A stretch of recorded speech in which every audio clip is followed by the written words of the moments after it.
Assalamualaikum warahmatullahi wabarakatuh.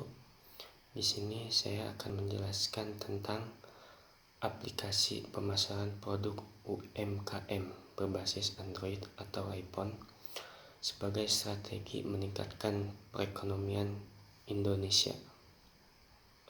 Perkembangan UMKM di Indonesia selalu mendapat perhatian khusus dari banyak kalangan termasuk pemerintah.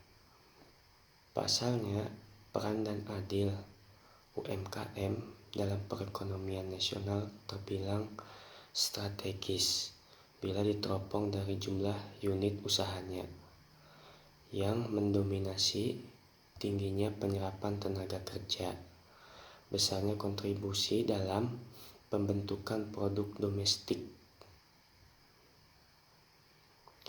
Jumlah unit UMKM di Indonesia tercapai 56.534.592 atau 90% dari total unit usaha di Indonesia. UMKM dalam hal ini memiliki peranan besar dalam meningkatkan pertumbuhan perekonomian Indonesia karena dengan banyaknya jumlah penduduk di Indonesia. UMKM berperan untuk menambah lapangan pekerjaan.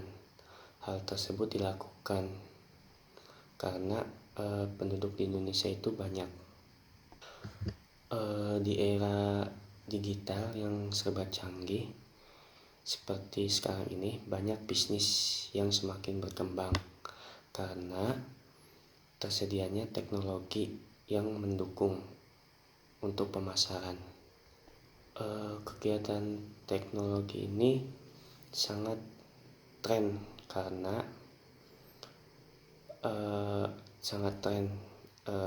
untuk kalangan usaha. Contohnya sosial media dalam soal marketing.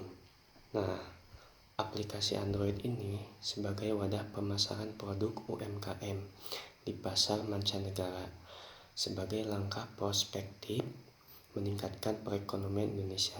Internet menjadi salah satu hal yang penting dalam bisnis, terutama dalam pemasaran atau marketing. Sosial media marketing sangat penting bagi perkembangan bisnis, terlebih lagi di era digital zaman sekarang ini. Karena selain mudah digunakan, biaya yang dibutuhkan pelaku bisnis untuk menjalankan bisnis sosial media juga sangat murah. UMKM sebenarnya hampir mirip dengan sistem pemasaran barang atau jasa secara online. Bedanya, aplikasi ini proses jual beli dikontrol dan diawasi oleh pemerintah. Selain itu, yang boleh ikut memasarkan produk dagangannya adalah mereka yang telah mendapatkan izin atau sertifikat kelayakan penjamin mutu yang telah disahkan oleh pemerintah. Nah, para pelaku UMKM yang ingin memasarkan menggunakan aplikasi ini sebaiknya mendaftar dan menguji kelayakan produk miliknya pada pemerintah yang ditunjuk dalam menangani hal tersebut, yaitu Kementerian Koperasi dan UMKM. Nah, setelah mendapatkan sertifikat dari uji kelayakan produk, baru mereka mendapatkan username dan password untuk dapat mengunggah data-data yang berkaitan dengan produk-produk mereka.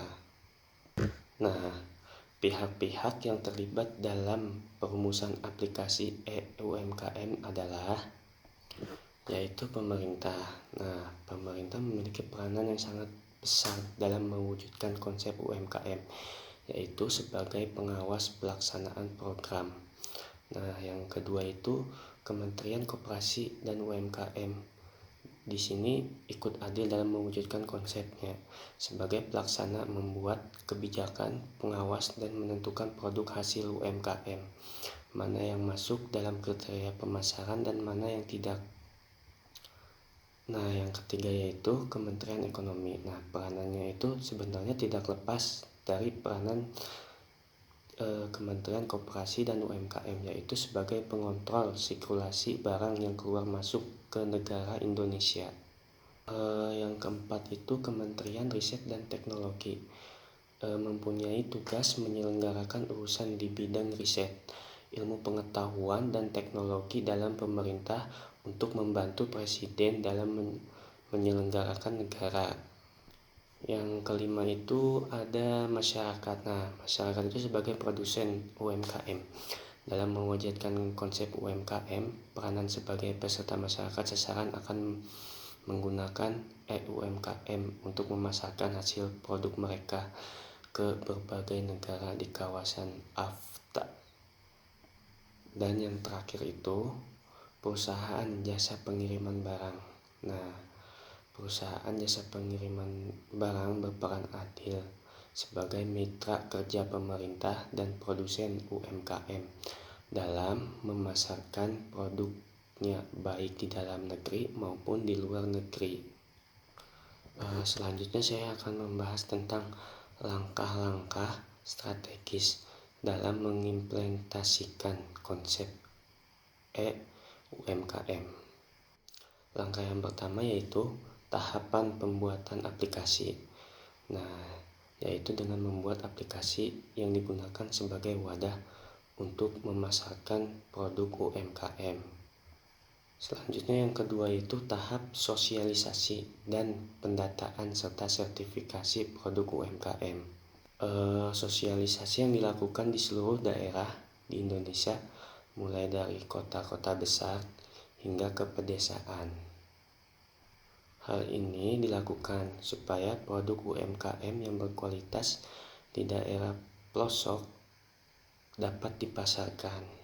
Selanjutnya yang ketiga itu tahap input data produk UMKM yang bersertifikat ke web. Nah, adalah memasukkan data tentang produk tersebut ke dalam web yang disesuaikan dengan jenis produk dan wilayah produksinya. Misalnya di Jawa Barat